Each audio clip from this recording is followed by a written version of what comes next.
The dust hung golden in the October afternoon when 8 Union cavalry rounded the bend and found a single horseman blocking the road ahead.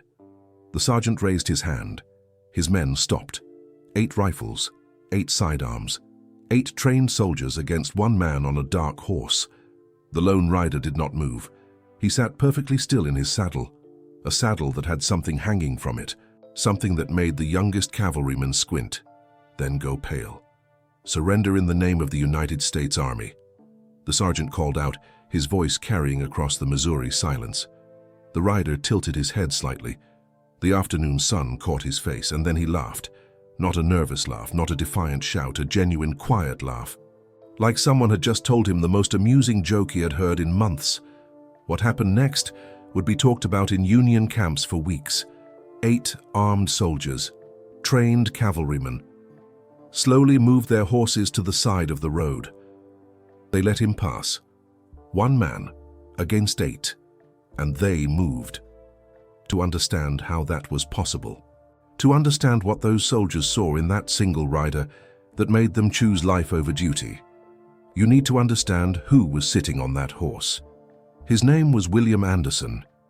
History would remember him as Bloody Bill, and by October of 1864, his name alone was enough to make grown men forget their training, forget their orders, forget their honor. But here is the part that will keep you watching until the end. 3 weeks after this encounter on that dusty Missouri road, Bill Anderson would be dead, shot from his horse in an ambush he never saw coming. The man who made 8 soldiers move with nothing but a laugh would die with 4 bullets in his body and not a single enemy in sight. How does someone who fears nothing die surprised?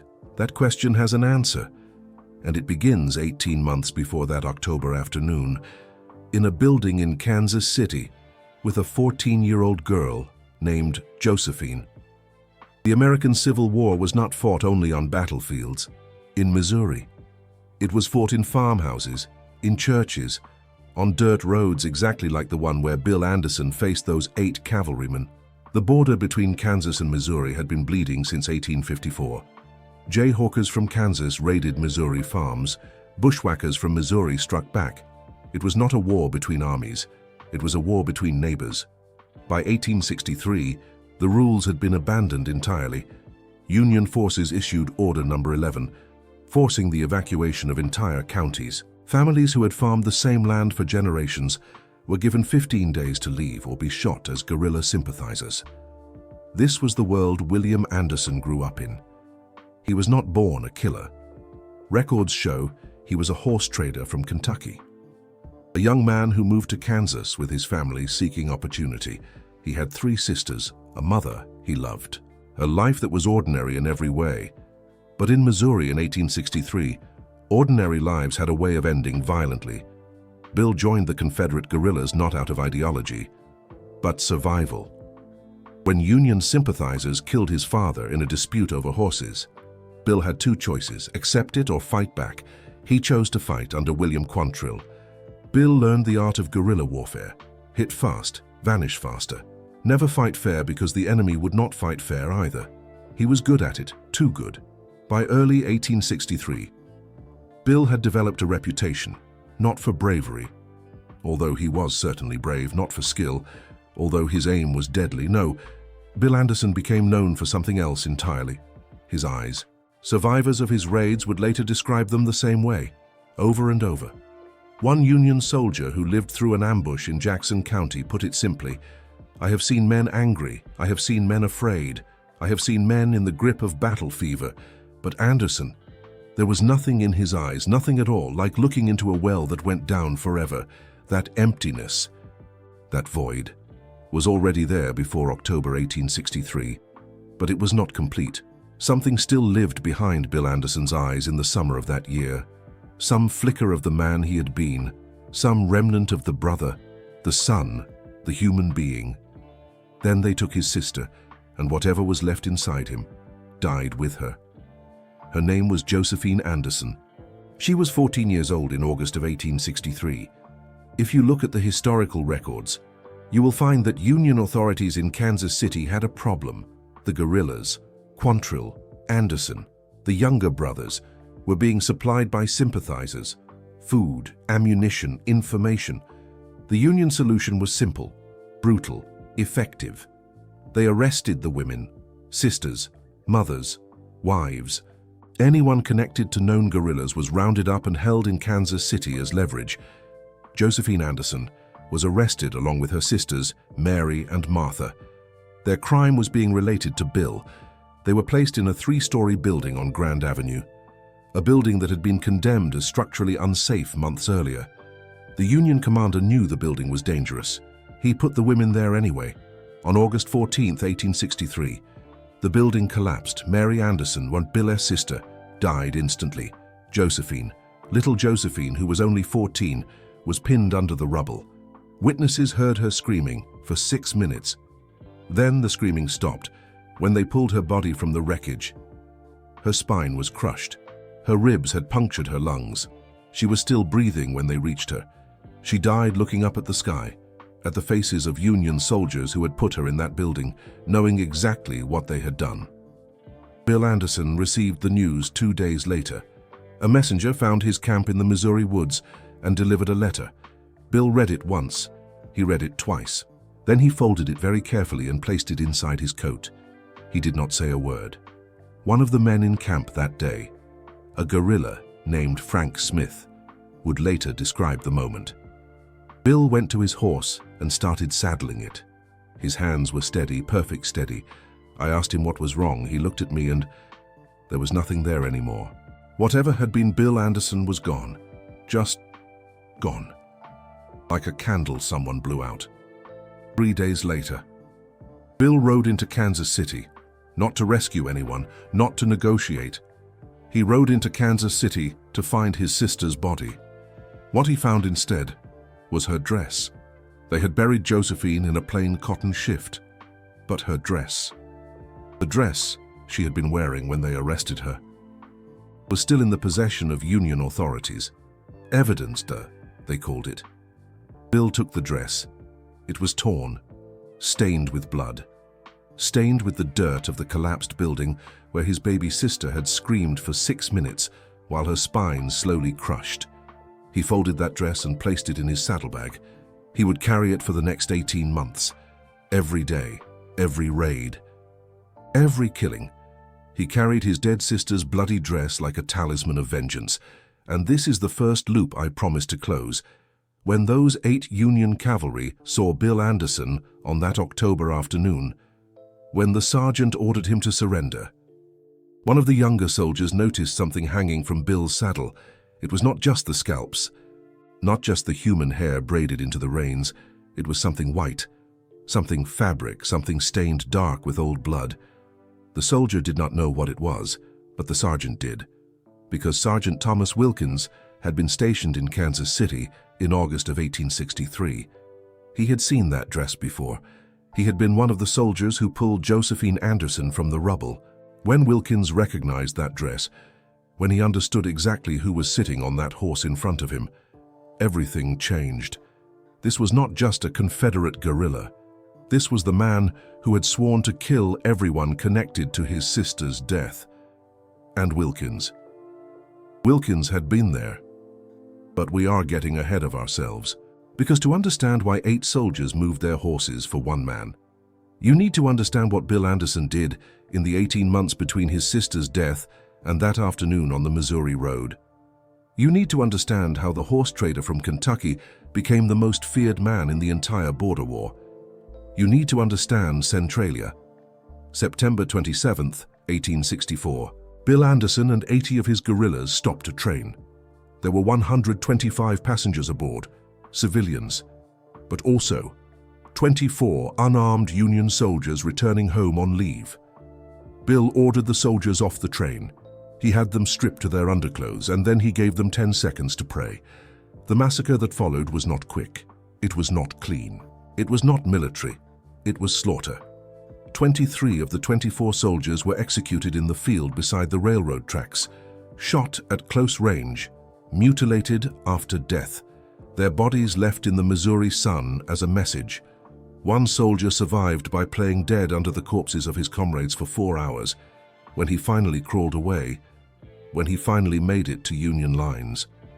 What he described sent shockwaves through the entire military command, not just the killing.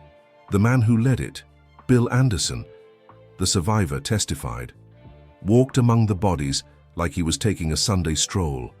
He counted them, one by one, like he was keeping score, and on his saddle and on his saddle. The witness broke down at this point in his testimony when he finally continued. His voice was barely a whisper. There were scalps on his saddle, human scalps, more than I could count, and human hair, braided into the reins of his horse like decoration. He saw me looking, he saw me, and he smiled, like he wanted me to see, like he wanted me to remember. That witness never slept through the night again. Doctors called it soldier's heart. We call it post-traumatic stress. But whatever name you give it, that Union soldier spent the rest of his life haunted by the image of bloody Bill Anderson walking among the dead, counting, always counting. The Centralia massacre was just the beginning of that day. Within hours, Union Major A.V.E. Johnston arrived with 147 mounted infantry to pursue Anderson. The major was confident. He had superior numbers. He had trained troops. What he did not have was any understanding of who he was chasing. Bill Anderson had 30 men with him when Johnston arrived, 30 against 147. Any reasonable commander would have retreated, regrouped, found better ground. Bill did not retreat. He charged, straight into the Union line. What happened next defied every principle of military engagement. Bill's guerrillas, 30 men armed with multiple revolvers each, crashed through Johnston's formation like a hot knife through butter. The Union troops were armed with single-shot rifles. By the time they reloaded, they were dead. Major Johnston was one of the first to fall. Of his 147 men, 116 died in less than 20 minutes. 30 men killed 116. And Bill Anderson, bloody Bill, rode through the carnage with his sister's dress in his saddlebag and the scalps of his enemies on his saddle. By sunset, on September 27, 1864, Bill's legend was complete. The man who would face 8 cavalrymen on that October road, who would laugh at their demand for surrender, was no longer just a guerrilla. He was a nightmare. Word of Centralia spread through Missouri like wildfire. Union patrols began refusing orders to pursue Anderson. Commanders wrote desperate letters to headquarters describing a collapse in morale. One captain, whose name has been lost to history, wrote, "My men will not engage Anderson. They speak of him as though he were a demon. I have tried discipline, I have tried appeals to duty. Nothing works. They would rather face court-martial than face him." This was the context for that October afternoon. This was what Sergeant Thomas Wilkins knew when he raised his hand to stop his patrol on that Missouri road. 8 men, trained soldiers, armed with rifles and revolvers, facing one rider on a dark horse, a rider whose saddle dripped with human trophies, a rider whose eyes held nothing, no fear, no mercy, no humanity, a rider who carried his dead sisters dressed next to his heart.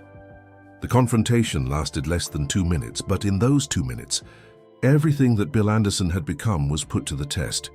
Wilkins gave the order to halt. Bill stopped his horse 30 yards away. The dust settled around him like a shroud. 8 rifles pointed at his chest. For a long moment, nothing moved. Not the soldiers, not the horses, not even the wind seemed to breathe.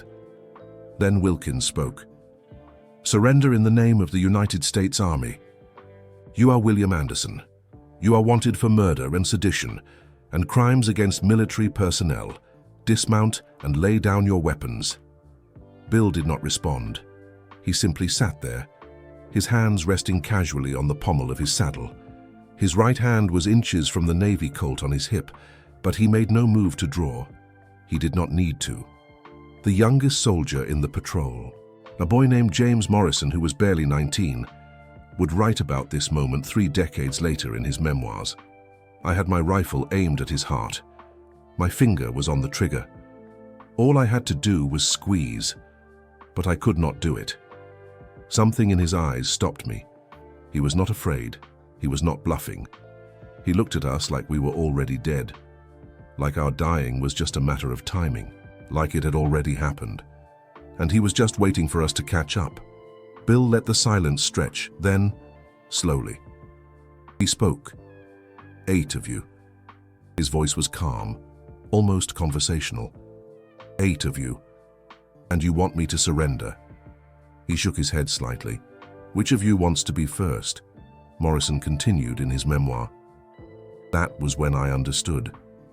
He was not asking who wanted to shoot first. He was asking who wanted to die first. He knew he would be hit. He had to know. 8 rifles at 30 yards. But he also knew that he would take at least 3 or 4 of us with him, maybe more. And whichever man shot first, that man would be the first to die. He would make sure of it. The silence returned. 8 soldiers calculated the odds. Not the odds of winning, the odds of surviving. Sergeant Wilkins was a veteran. He had fought at Shiloh, at Stones River. He had seen more death than most men could imagine. But in that moment, on the Missouri road, facing one man on a horse, he felt fear like he had never felt before. Later, years later, Wilkins would admit to a journalist what went through his mind. I knew who he was. I knew what he had done at Centralia. I knew about the scalps on his saddle, but that was not what scared me. What scared me was his eyes. Dead eyes. Empty eyes. This was a man who wanted to die, who had wanted to die for a long time, and a man who wants to die and cannot be threatened, cannot be reasoned with, cannot be intimidated. All you can do is kill him, and killing him meant dying with him. That was the calculation, that was the truth, and I was not ready to die, not that day, not for him. Wilkins lowered his rifle. He told his men to move their horses, and they did. 8 trained Union soldiers, parted like the Red Sea before Moses. Bill Anderson rode between them without a word. He did not look at them as he passed. He did not acknowledge their presence.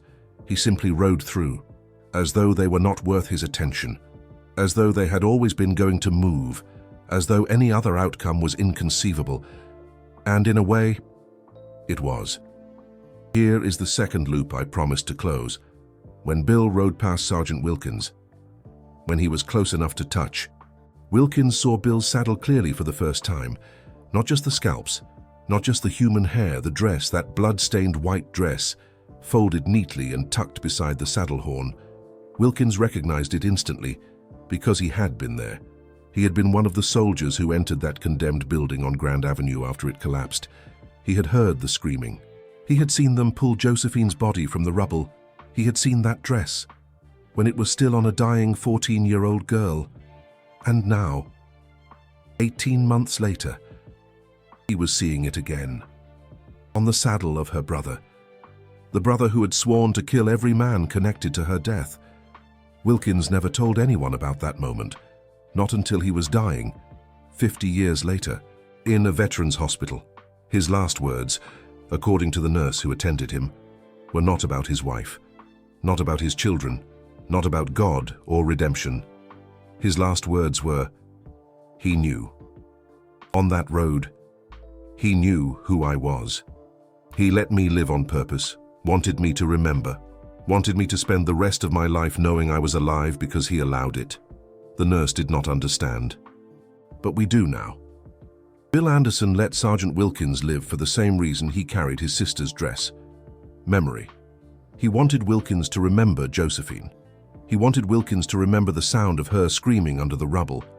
He wanted Wilkins to wake up every night for the rest of his life, knowing that bloody Bill Anderson had held his fate in his hands, and chosen to let him suffer in a different way. Death was a gift. Bill gave Wilkins something worse: time. But here is where the story takes its darkest turn. Remember the question I asked at the beginning? How does a man who fears nothing die surprised? Because Bill Anderson was not just unafraid on that October road, he was hoping to die. James Morrison, that 19-year-old cavalryman, figured this out 30 years later when he wrote his memoirs. I have thought about that day for decades. I have turned it over in my mind 1,000 times, and I finally understood what I saw in Anderson's eyes. It was not courage, it was not madness, it was relief. He wanted us to shoot, he wanted it to end, the killing, the vengeance. The weight of his sister's dress next to his heart every day. He was tired, so tired. But his reputation had grown so terrible that even 8 armed men could not bring themselves to pull the trigger. His legend had become his prison. The very fear that protected him kept him alive against his will. Think about that for a moment. Bill Anderson rode toward those 8 soldiers, not to escape, but to end it. He laughed at them because the situation was genuinely absurd. Here was a man who wanted to die, facing 8 men who were supposed to kill him, and they could not do it. His own legend had made death impossible, at least death on his terms. 3 weeks later, everything changed. October 26, 1864, Albany, Missouri. Bill was riding with a small group of his men when they encountered what appeared to be a routine patrol. This time, Bill charged. This time, the Union soldiers did not run, because this time, it was a trap. Hidden in the woods on either side of the road were 150 Union militiamen under the command of Colonel Samuel Cox. They had been tracking Anderson for weeks.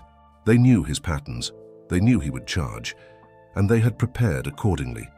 When Bill rode toward the patrol, the trap snapped shut. 150 rifles fired simultaneously. Bill took 2 bullets to the head, 2 more to the chest. He was dead before he hit the ground. The man who had made 8 soldiers move with nothing but a laugh died in less than 3 seconds. No dramatic last stand, no legendary final battle, just an ambush on a Missouri road and a body falling from a horse. But even in death, Bill Anderson's story was not over. The Union soldiers who killed him wanted proof. They cut off his trigger finger and kept it as a trophy. They photographed his corpse, one of the few photographs of a confirmed guerrilla death from the entire war, and then they displayed his body. For 3 days, Bill Anderson's corpse was propped up in Richmond, Missouri for public viewing. People came from miles around. Some came to confirm that he was really dead. Some came to spit on his body. Some came to stab it. One woman, whose husband had died at Centralia, reportedly drove a knife into Bill's corpse 17 times. No one stopped her. And here is the final loop.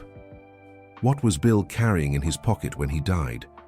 When they searched his body, when they stripped him of his weapons and his saddle and his dignity, they found it, a letter, folded and refolded so many times that the paper was wearing thin. The last letter Josephine had written to Bill before her arrest. She had written it on August 10, 1863, 4 days before the building collapsed. The letter was addressed to her brother William. It said, "Dear Bill, they are hurting Mama. They beat her yesterday for not telling where you are. She did not cry. She is so brave. But Bill, I am scared. The building they put us in is falling apart. I can hear the walls creaking at night. Please come get us, please. I know you will come. You always protect us. I love you. Your sister, Josephine." Bill received this letter 2 days after she died. He carried it for 18 months, every raid, every killing, every scalp he took. He carried his dead sister's last words, her plea for him to save her, her faith that he would come. He never came, and he never forgave himself. Now you understand what those 8 cavalrymen saw on that October road. Not a monster, not a demon. A man so broken by grief that death seemed like mercy. A man who had turned his pain into terror because it was the only way to keep breathing. A man who laughed at the demand for surrender because, for one brief moment, he thought maybe this was finally the end, but it was not. 8 soldiers moved their horses, and Bill Anderson rode on, carrying his sister's dress and her last letter, waiting for a death that would come 3 weeks later in the form of 150 rifles firing at once. The man who feared nothing finally found what he was looking for, but not on his terms, never on his terms. The 8 cavalrymen who moved their horses on that October afternoon each carried the weight of that moment for the rest of their lives. But the story does not end with Bill riding off into the Missouri sunset, because those 8 men had to live with what they had done. They had let the most wanted man in Missouri ride right past them. They had failed their duty, and worse, they had to explain why. Sergeant Thomas Wilkins filed his report 3 days after the encounter. The official document still exists in the National Archives. It reads, On October 5, 1864, my patrol of 8 men encountered a single rider on the road between Fayette and Glasgow. Upon identification of the rider as William Anderson, known as Bloody Bill, I determined that engagement would result in unacceptable casualties to my command. I ordered my men to stand down and allow the rider to pass. I take full responsibility for this decision. That was the official version. The truth was far more complicated. Wilkins did not mention his connection to Kansas City. He did not mention recognizing Josephine's dress. He did not mention the look in Bill's eyes or the terror that had frozen his trigger finger. He simply took responsibility and waited for his court-martial. It never came. You see, Wilkins was not the first Union sergeant to let Bill Anderson pass. By October of 1864, there were at least a dozen documented incidents of Union patrols encountering Anderson and choosing not to engage. The brass knew about it. They had to know. But court-martialing every soldier who refused to fight Anderson would have meant admitting something the Union Army could not afford to admit. That one man had defeated their entire Missouri command, not with bullets, with fear. So Wilkins was quietly reassigned to a supply depot in St. Louis. His men were scattered to different units. No charges were filed, no reprimands issued. The encounter on the October Road was buried in paperwork and forgotten. Or so they hoped. But James Morrison remembered, that 19-year-old cavalryman, the one whose finger had frozen on the trigger, could not forget. For 30 years he kept the memory locked inside. He married, had children, built a life in Ohio far from the Missouri border wars. But every night, every single night, he dreamed about that October afternoon, the dust, the silence, the empty eyes of the man on the dark horse. In 1894, when he was 49 years old and his children had children of their own, James Morrison finally wrote it down. His memoir was titled 30 Years with a Ghost. It was never published. Morrison wrote it for himself and for his family, to explain why their father sometimes woke screaming in the middle of the night. The manuscript was discovered in his estate after he died in 1911. His grandson donated it to the Missouri Historical Society, where it remains today. And this is what Morrison wrote about the moment he faced Bill Anderson. I have tried to explain this to my wife, to my children, to anyone who would listen, but the words always fail me. You cannot understand what it was like unless you were there.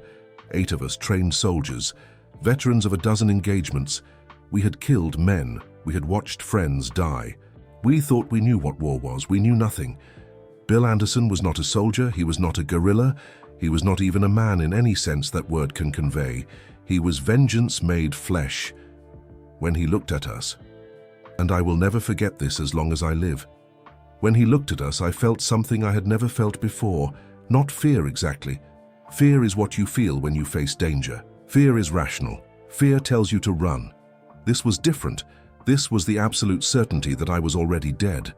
That all 8 of us were already dead, that the only question was whether we wanted to acknowledge it. His eyes, God help me. His eyes were not human. There was no anger in them, no hatred, no passion of any kind, just nothing, an abyss. And in that abyss I saw my own death reflected back at me. I could not pull the trigger. My finger was on it. I had the shot. Center mass, 30 yards. I could not miss, but I could not pull the trigger, because I knew that if I fired, he would kill me before the bullet reached him. I know that makes no sense. I know bullets travel faster than men, but in that moment, on that road, the normal rules did not apply. Bill Anderson had stepped outside the laws that govern human beings, and we were still trapped inside them. So we moved. We moved our horses to the side of the road and let a wanted murderer ride past us without firing a single shot. I have lived with that shame for 30 years, but here is what I finally understand. We did not fail. We survived, and Bill Anderson, the man who wanted us to kill him, rode on to die 3 weeks later in an ambush he could not charm his way out of. Maybe we did him a kindness. Maybe we denied him the death he was looking for. Maybe that was our victory. I tell myself that now. I tell myself that every night when the dreams come. I tell myself that when I wake up sweating and my wife asks me what is wrong, I tell myself, we won, we survived, we are still here, and bloody Bill Anderson is a pile of bones in an unmarked grave. But the truth I cannot escape, is that he let us live. He chose to let us live, and I do not know why. I never will. Morrison's memoir ends there. He never found the answer he was looking for, but we can piece it together now, 160 years later. With the benefit of historical distance, Bill Anderson let those 8 soldiers live because killing them would have been meaningless. By October of 1864, Bill had killed so many men that the number had lost all significance.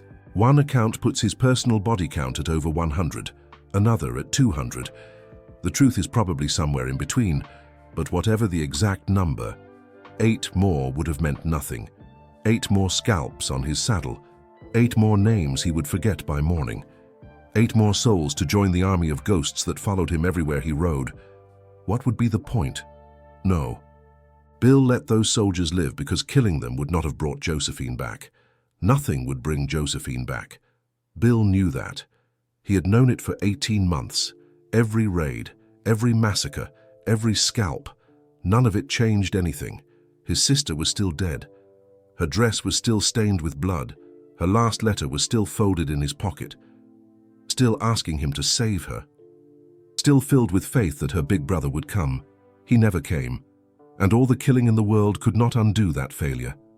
So when Bill faced those 8 cavalrymen on the October Road, when Sergeant Wilkins demanded his surrender, Bill laughed, not because he was brave, not because he was mad, because the whole situation was absurd. Here were 8 men trying to capture him, to bring him to justice, as if justice still meant anything. Here were 8 men who thought they had power over him, as if power came from numbers or rifles or badges. Bill had power, real power, the power of a man with nothing left to lose, the power of a man whose heart had been cut out 18 months ago and replaced with something cold and dead and patient, the power of a man who had already decided how this was going to end and was just waiting for the world to catch up. He laughed because they did not understand. He laughed because they could not understand. And then he rode on, because they were not worth his time. But here is the part of the story that history almost forgot. There was a 9th witness to the confrontation on the October Road, a witness who was not wearing a uniform, a witness who watched from a farmhouse 200 yards away. His name was Elijah Turner, and his testimony, recorded 40 years after the event, adds the final piece to this puzzle. Elijah Turner was 53 years old in October of 1864. He had farmed the same piece of Missouri land since 1831. He had survived the border wars by keeping his head down and his opinions to himself. He was, by all accounts, a Union sympathizer. But he never told the authorities what he saw that day in 1904, on his deathbed. Turner finally spoke. His grandson recorded his words. I saw the whole thing from my porch. 8 cavalry, 1 rider. I knew who the rider was. Everyone knew Bloody Bill by that point. His horse, his saddle, the way he sat. I expected shooting. I expected to see that rider fall. Instead, I saw the cavalry split apart like Moses parting the Red Sea. I saw one man ride through 8 like they were not even there. And I saw something else, something I never told anyone until now. When Anderson rode past that sergeant, when he was close enough to touch, he said something. I could not hear the words, too far away, but I saw the sergeant's face. I saw a man receive news of his own death, not today, not tomorrow, but someday. A sentence passed, a judgment made. The sergeant went white as milk. And Anderson. Anderson rode on later that day. The patrol came to my farm, asked if I had seen a rider. I told them no. I lied.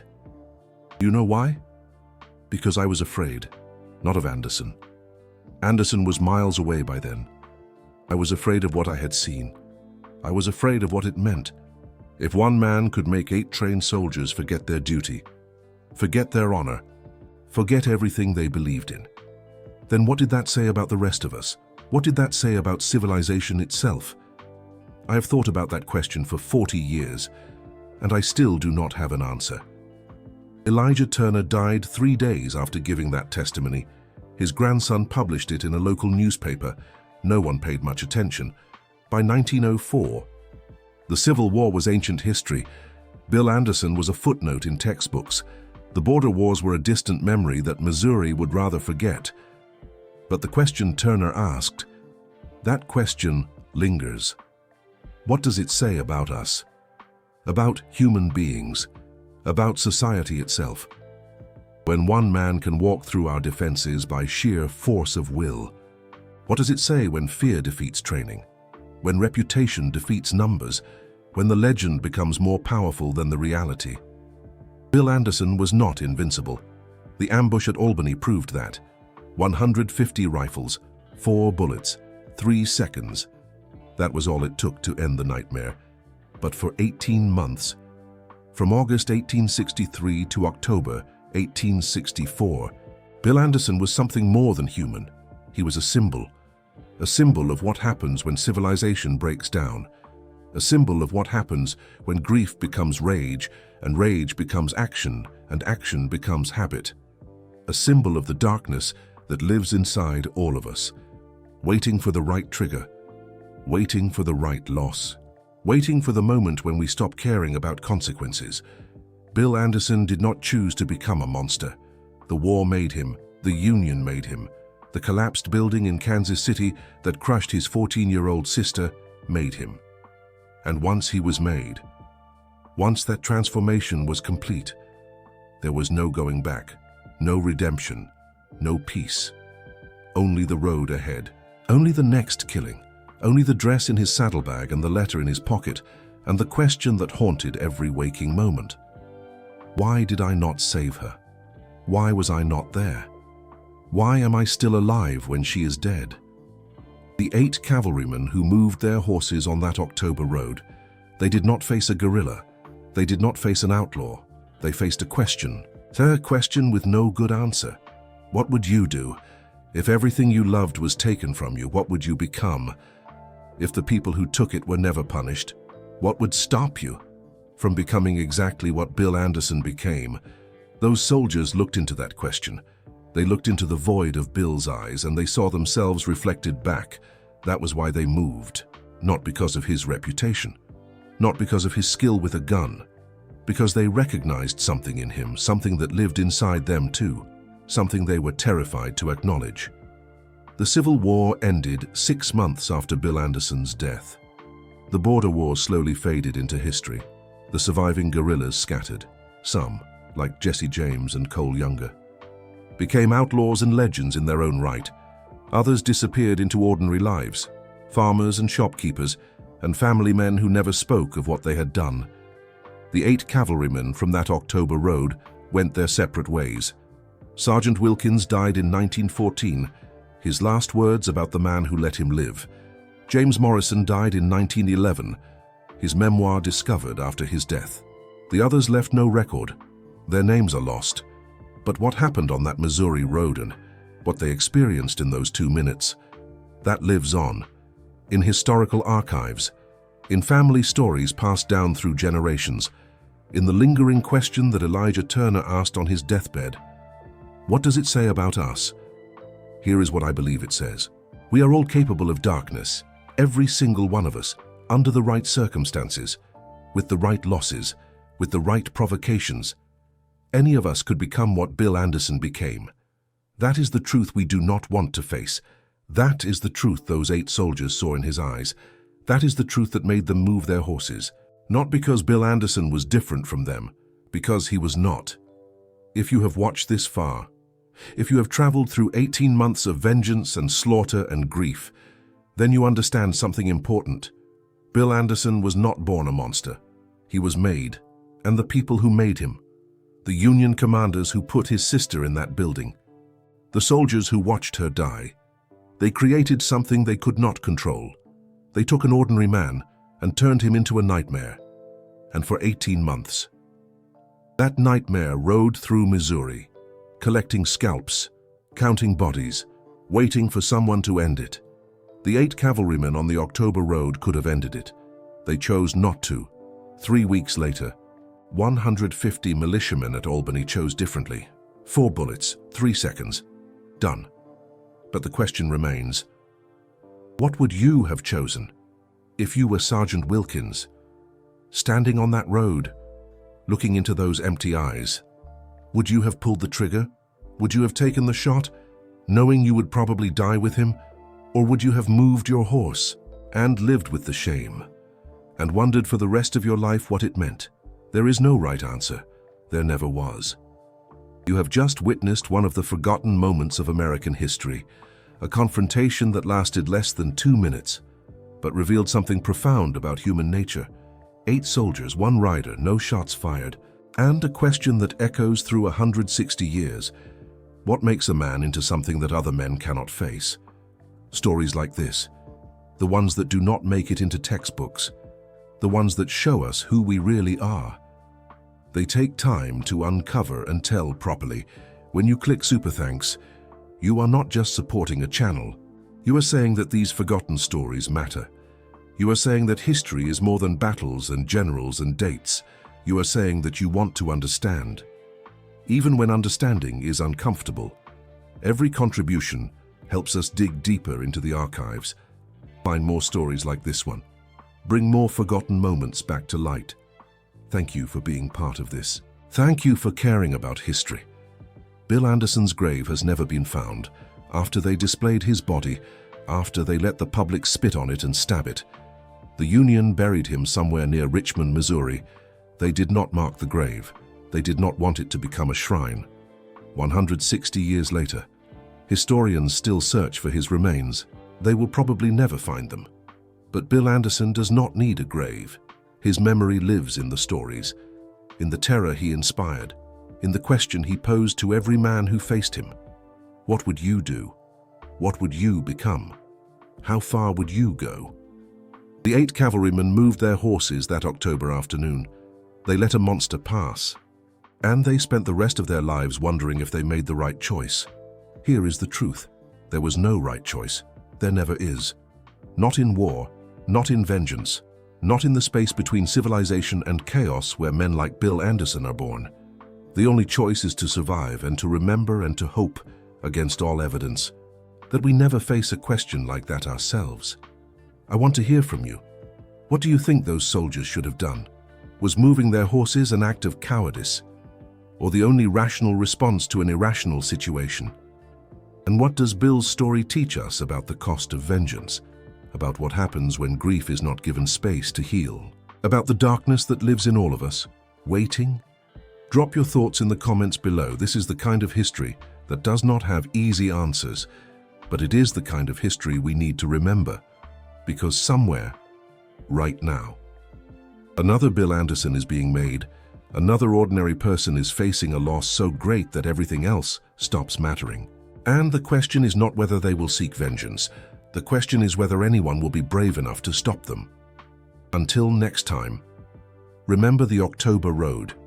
Remember the 8 soldiers who moved. Remember the man who laughed at death and found it 3 weeks later anyway. Remember bloody Bill Anderson, not as a monster, as a warning. But before we close this chapter of history, there is one more story I need to tell you. A story within the story. A story about the horse.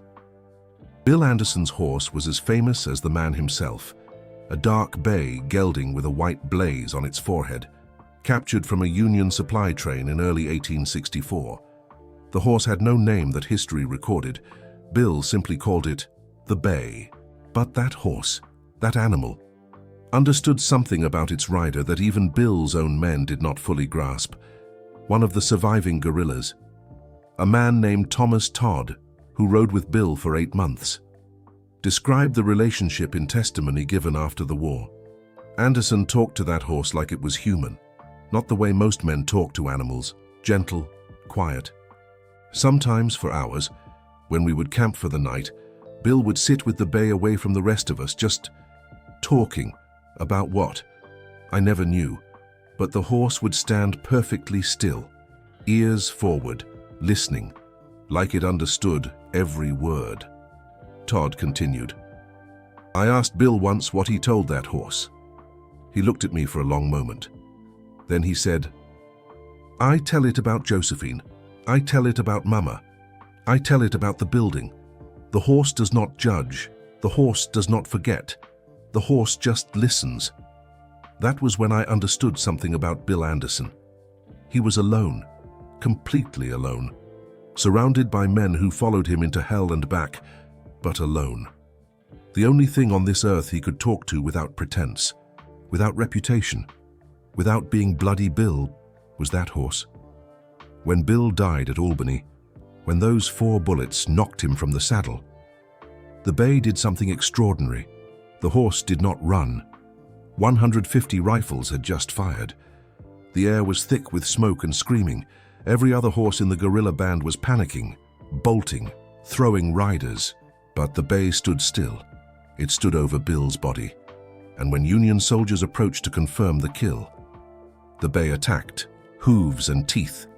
The horse killed 1 soldier outright, injured 3 others. It took 6 men to finally bring the bay down. They shot it where it stood, over the body of its rider. I tell you this not because it changes anything about Bill Anderson's crimes. The scalps were real. The massacres were real. The terror was real, but the grief was also real. The love he had for his sister was also real. The bond with a horse that would die defending his corpse was also real. History is not simple. Monsters are not born, they are made. And somewhere inside the monster, the human being remains, trapped, screaming, unable to find its way back. The 8 cavalrymen who moved their horses on the October road, they saw the monster, but for one brief moment, in that laugh, in those empty eyes, they might have glimpsed the man as well. The man who had lost everything. The man who carried his dead sister's dress next to his heart. The man who talked to his horse about the people he had failed to save. That man was still in there, somewhere. History does not record what Bill said to Sergeant Wilkins as he rode past. We only have Elijah Turner's testimony from 200 yards away, describing the look on the sergeant's face. But I have a theory based on everything we know about Bill Anderson, based on the dress he carried, based on the letter in his pocket. I believe Bill leaned close to Wilkins as he passed, close enough for only the sergeant to hear us, and said, "Tell them I remember Kansas City. Tell them I remember the building. Tell them I remember her screaming. And tell them I am still counting." Wilkins never confirmed this. He never spoke publicly about what Bill said. But his behavior after that October day suggests he heard something that shattered him. He requested transfer to a non-combat position. He never fired a weapon in anger again. He spent the last 50 years of his life in increasingly small rooms, increasingly afraid of open spaces, increasingly convinced that Bill Anderson was still out there somewhere, waiting, counting. Post-traumatic stress was not understood in 1864. Soldier's heart, they called it. Cowardice. Some called it. But we know now what it really was. The mind breaking under pressure it was never designed to bear. The soul fragmenting when faced with horrors beyond comprehension. Bill Anderson gave Sergeant Wilkins that gift. Not death, worse, a lifetime of remembering. Let me take you back to the October road one more time. I want you to see it the way those soldiers saw it, the way Elijah Turner saw it from his porch, the way history has tried to forget it. The afternoon sun is hanging low over Missouri. Golden light, long shadows. The kind of light that makes everything look like a painting. 8 cavalrymen round the bend in the road. They are tired, hot, ready to return to camp.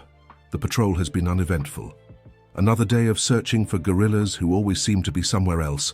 Then they see him, a single rider, motionless on a dark horse, waiting. The sergeant raises his hand. The patrol stops. 8 rifles come up. 8 pairs of eyes focus on the lone figure 30 yards ahead. Something is wrong. They can all feel it. The rider is not running. Any normal traveler, any farmer, any civilian would be running by now, or at least raising their hands, or calling out reassurances. This rider does nothing. He sits, he waits, and on his saddle. Something is glinting in the afternoon light, something that looks like Hair. The youngest cavalryman squints. His stomach turns. That is not horsehair. That is human hair. The sergeant knows what he is looking at. He has been briefed on Anderson, the scalps, the braided reins, the black flag that means no quarter given. He knows. But knowing and facing are different things. He clears his throat. Surrender in the name of the United States Army. His voice sounds small, even to himself. The words hang in the October air. And the rider, Bill Anderson, tilts his head slightly, studies the 8 soldiers the way a wolf studies sheep, then smiles and laughs. That laugh. Morrison described it as quiet. Wilkins never described it at all, but Elijah Turner, watching from his porch, said it carried across 200 yards of Missouri farmland like a church bell.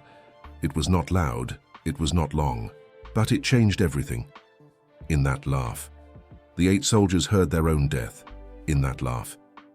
They heard every story they had been told about Bloody Bill. In that laugh. They heard Centralia and the 23 unarmed soldiers. In that laugh. They heard the 116 dead Union troops who had charged Bill 3 weeks earlier. In that laugh. They heard the abyss. 8 of you. Bill's voice. Calm. Conversational. Almost friendly. 8 of you. And you want me to surrender. A pause. The dust settling. A horse stamps nervously. Which of you wants to be first? That question. Which of you wants to be first? It was not a threat. It was an invitation. Bill was offering them a choice. Shoot first and die first. Or move aside and live with the shame. Those were the only options. There was no third door. There was no clever escape. Just the choice. Life or death. Shame or oblivion. 8 soldiers made their calculation. 8 soldiers weighed their duty against their survival. 8 soldiers looked into the empty eyes of a man who had stopped being human somewhere in Kansas City 18 months ago. And 8 soldiers moved their horses. Bill rode between them, slow, unhurried, as if he had all the time in the world, as if 8 armed men on either side meant nothing, as if he were already dead and just waiting for his body to catch up. He did not look at them as he passed. He did not acknowledge them. He simply rode. And as he passed Sergeant Wilkins, as he came close enough for the sergeant to smell the leather and the horse and something else, something darker, he spoke. 1 sentence, maybe 2. Words that Wilkins would carry to his grave. Words that Elijah Turner could not hear but could see the effect of. And then he was gone, disappearing around the bend in the road, swallowed by the Missouri afternoon. The 8 soldiers stood in silence for a long time. No one spoke. No one moved. They simply stood, processing what had just happened, trying to understand how 8 trained men had just let a wanted murderer ride past them without firing a single shot. Finally, Morrison spoke. Did that just happen? No one answered, because no one knew what to say. They returned to camp that evening. Wilkins filed his report. The incident was buried in paperwork. Life went on, but nothing was ever the same, for any of them. 3 weeks later, Bill Anderson died at Albany. The news spread through Union camps like wildfire. Celebration, relief, disbelief, he is dead. Bloody Bill is dead. The nightmare is over, but for the 8 soldiers who had faced him on the October road, the news brought something else, not celebration, confusion. If Bill could die, if 4 bullets could end him, then why had they not fired? Why had they moved? Why had they let the monster ride past, only for someone else to kill him 3 weeks later? What had they seen in his eyes that made them freeze? What had they felt in that October silence that overrode every instinct, every training, every sense of duty? They would spend the rest of their lives asking those questions. They would never find answers. History is full of moments like this, moments that make no sense, moments that defy explanation, moments that reveal something about human nature that we would rather not see. The 8 cavalrymen on the October road faced a question that has no comfortable answer. They chose life. They chose shame. They chose to let a monster pass. And history judged them, as history always judges. With incomplete information, and easy certainty. Cowards, some said. Survivors, others said. The truth, as always, was more complicated. What those 8 soldiers saw in Bill Anderson's eyes was not just a killer, it was themselves. It was the darkness that lives in every human heart. It was the potential for vengeance that sleeps inside all of us, waiting for the right trigger, waiting for the right loss, waiting for the moment when morality becomes meaningless and only action remains. Bill Anderson was not different from them. He was further along the same road, a road they could all walk, under the right circumstances. That was what terrified them, not his skill, not his reputation, the recognition, the understanding that, but for the grace of God, any of them could become what he had become. When you look at Bill Anderson's story, you see more than history. You see a warning about what grief can do when it is not allowed to heal, a warning about what vengeance becomes when it has no endpoint, a warning about the thin line between civilization and savagery, and how easily that line can be crossed. Bill Anderson crossed it. He never came back. And the 8 soldiers on the October Road, they saw exactly how close they were to crossing it themselves. That was why they moved, not because Bill was terrifying, because they were terrified of what they might become. The Missouri border wars ended with the Confederacy. The bushwhackers scattered, the Jayhawkers disbanded, the bleeding finally stopped. But the scars remained. In the land, in the people, in the stories passed down through generations. Bill Anderson's name became legend. His deeds became folklore. His empty eyes, his quiet laugh, his dress stained with his sister's blood. All of it entered the collective memory of a region that had seen too much. And somewhere in that collective memory, 8 soldiers on an October road still face a single rider, still calculate the odds, still choose life over death, shame over oblivion, still move their horses every time the story is told. That is the power of history. It does not change, it does not forgive, it simply is. Bill Anderson faced those 8 soldiers. He laughed. They moved. 3 weeks later, he died. Those are the facts. The meaning. That is for each of us to decide. Was Bill Anderson a monster? Yes. Was he also a broken human being? Yes. Can both things be true at once? Yes. That is the hardest lesson history teaches. People are not simple. Villains are not cartoon characters. The worst atrocities are committed by people who believe truly believe, that they are justified. Bill Anderson believed he was justified. His sister was dead. The people who killed her were never punished. In his mind, he was the punishment. He was justice itself. That belief gave him power. That belief gave him strength.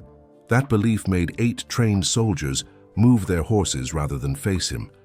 But that belief was also a prison, because vengeance has no endpoint, because counting bodies does not bring the dead back, because carrying your sister's dress for 18 months does not heal the wound. Bill Anderson was trapped by his own legend, trapped by his own vengeance, trapped by the empty eyes that could not cry anymore, that could not feel anymore, that could only kill and kill and kill until someone finally killed him back. The 4 bullets that ended Bill Anderson's life at Albany were a mercy. He did not know that. He thought he was riding into another battle. He thought he would fight his way through, the way he always fought his way through. But fate had other plans, and somewhere, in whatever comes after. Maybe Bill Anderson finally found what he was looking for. Maybe he finally found Josephine. Maybe he finally found peace, or maybe not. Maybe the afterlife is just more riding, more killing, more empty eyes and quiet laughter, and a dress that never stops being bloody. I do not know. Neither do you. History only takes us so far. The rest is faith. Remember the October Road. Remember the 8 soldiers. Remember the man who laughed at death. And remember this. You are not that different from any of them. Not from Bill, not from Wilkins, not from Morrison. You are human. You contain multitudes. You carry your own griefs, your own losses, your own potential for darkness. The question is not whether the darkness is there. The question is what you do with it. Bill Anderson let the darkness consume him. The 8 soldiers let their fear save them. And you, watching this, learning this, remembering this, you get to choose. Every day, every moment, every time life presents you with a loss too great to bear, or a provocation too painful to ignore, or an injustice too profound to accept, you get to choose light or darkness, healing or vengeance, life or death. Bill Anderson chose death. For 18 months, he carried death with him everywhere he went, on his saddle, in his saddlebag, in his pocket, in his eyes. Death was his constant companion. Death was his only friend. Death was what he offered everyone he met, until finally, death accepted the offering, and Bill Anderson, Bloody Bill, the terror of Missouri, the man who made 8 soldiers move with nothing but a laugh, was just a body in the dirt, photographed, displayed, stabbed, spit upon, and buried in an unmarked grave that no one has ever found. That is how the story ends. Not with glory, not with redemption, just a body in the dirt, and a question that echoes through history. What would you have done on that October road? Facing those empty eyes, hearing that quiet laugh, would you have fired? Would you have moved? Would you have found some third option that 8 trained soldiers could not see? There is no right answer. There never was. There never will be. But the question matters, because asking it makes us confront who we really are. And that, more than any battle or massacre or legend, is what history is for.